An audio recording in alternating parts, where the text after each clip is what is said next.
Our Sunni brothers are far ahead when it comes to producing work of theology and ahkam and even research centers than the Shia community. And it should not be like this. In the 1970s, Sayyid Hussein Nasr wrote an abundant work on the issue of environmentalism. One of the first Shi'i scholars to do this. In fact, he writes something very important. He says the way in which we treat the planet is a direct reflection of how we treat our souls and our own bodies. When we are willing to put our own bodies to waste, the thing that is most precious to you and I, do you not imagine for a second that we will be willing to trample upon anything else within creation? The more respect that you have for your own body, for your own mind, will be a direct relationship to the amount of respect you have for the world that surrounds you. He argues in his environmental works. He was one of the first Shi'i scholars to write on it. After that, Ayatollah Sayyid Muhammad Hussein al-Shirazi, rahmatullahi ta'ala alayh, he produced a leading work called Fiqh al-Bi'ah. Bi'ah means environment. And we'll talk about this word as we go through the series, inshallah, its root and its application. Fiqh al-Bi'ah is the fiqh of bi'ah, of environment. Now, he didn't write a fiqh, يعني masail, ahkam. When he wrote fiqh, he meant tafaqahu fi din, the way in which we can understand matters of the environment. Arguably, according to my research, he was the first marja to write an entire dedicated book on the issue of the environment. I mentioned in a previous lecture, we talked about Ayatollah Jawadi Amuli. A book is available even in English on Islamic environmentalism. You can buy this and read this for yourself. We also have, for example, Ayatollah Muhaqqiq Damad. He has written a number of papers on the issue of Islamic environmental protections and available mainly in Farsi. After that, arguably the best work in the Shi'i community is by someone by the name of Ayatollah Sheikh Hussein Khashan, who is the head of the Hawza in Lebanon, or representative of Ayatollah Sayyid Muhammad Hussein Fadlullah, rahmatullahi ta'ala alayh, has also put out a phenomenal work and is arguably the most progressive Shi'i work that is available. The title of the work is Steps Toward a Fiqh of Bi'ah. Can you see? Look at the title. Khutawat, steps towards it. Meaning what? Even in the title, we still don't have a fiqh of Bi'ah. Otherwise, he wouldn't be saying steps towards it. He'd be titling it a bab on fiqh of Bi'ah. We do not yet have an usul al-fiqh. We do not yet have an ijtihad as a bab, and we do not yet have a dedicated bab producing masail for fiqh al-bi'ah.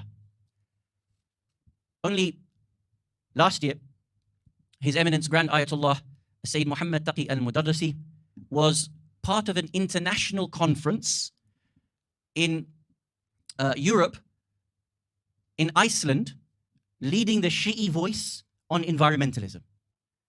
We had the honor of arranging that for him. The office of the Prime Minister, of Iceland, one of his campaign promises that we would bring faiths together in order to be able to speak about environmental protection. And after being elected, his secretariat reached out to different faith institutions and said that we want representatives from all the leading faiths. When we were contacted, we did suggest that the representatives of His Eminence and Imam al-Mujahid, Sayyid Ali Khamenei, participate. Sadly, the office of the Prime Minister actually said no. And the reason for that, the information that came back to us was, Iran is seen as controversial. We're not sure if they should represent the Shi'i faith or not. It's not something that I have control over. I'm just reporting to you what happened in my experience. Because the office of Sayyid Khamenei was not accepted, we reached out to the office of Sayyid al-Marja al-Mudarrisi, may Allah preserve them both, and Grand Ayatollah Sayyid Muhammad Taqi al-Mudarrisi gave a video lecture and was part of a number of conferences over the days with the world's faith forums with the office of the Prime Minister of Iceland, and this happened only last year.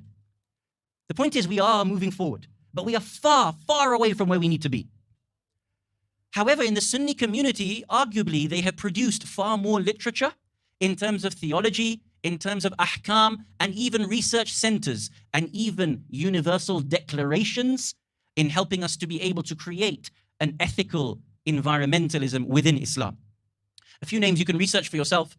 For example, Dr. Fazlun Khalid has a research center in Birmingham, International Research Center on Birmingham. I would argue probably the leading scholar in the world on Islamic environmentalism, Dr. Fazlun Khalid. You have, for example, Dr. Iyad Abu Mughli. Dr. Iyad with the United Nations Environmental Program, the UNEP, actually set up a faith forum with the UNEP, so that faiths have a space to be able to present their research, their work at the United Nations. For example, we have a great scholar in Saudi by the name of Uthman Llewellyn. Llewellyn, a convert, a white convert to Islam. Uthman Llewellyn, arguably one of the best minds out there when it comes to environmental ethics from the Islamic perspective. We also have, for example, a lady by the name of Najma Muhammad. All of these leading scholars have produced at the highest level for the Muslims to be able to have access to.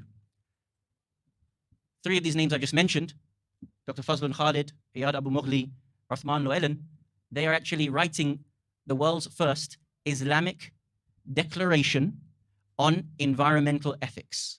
You can research this. If you go open, please, just for a second. Get onto Google for a second. Type in the following: Al-Mizan, UN, is in United Nations, Al-Mizan, UN, Fazlun Khalid, F-A-Z-L-U-N, Fazlun Khalid. What should come up in the first 2-3 searches is this first leading global document where the global leading Muslim scholarship have come together to produce a declaration of Islamic environmental ethics. It is in draft and it will be, inshallah, presented to the United Nations next year for its ratification, such that we can then have a Muslim document to say, this is what the Quran, this is what the Ahadith, and this is what all the leading schools of thought say on this particular matter, how we have reached to this problem, what Islam says, and what Muslims call for to make a difference when it comes to environmental ethics. Alhamdulillah, there is one Shi'i representative in writing this document. And if you go and open the document in your own time, you will read all the different core contributors and also the contributors, including the Shi'i representative for this United Nations document.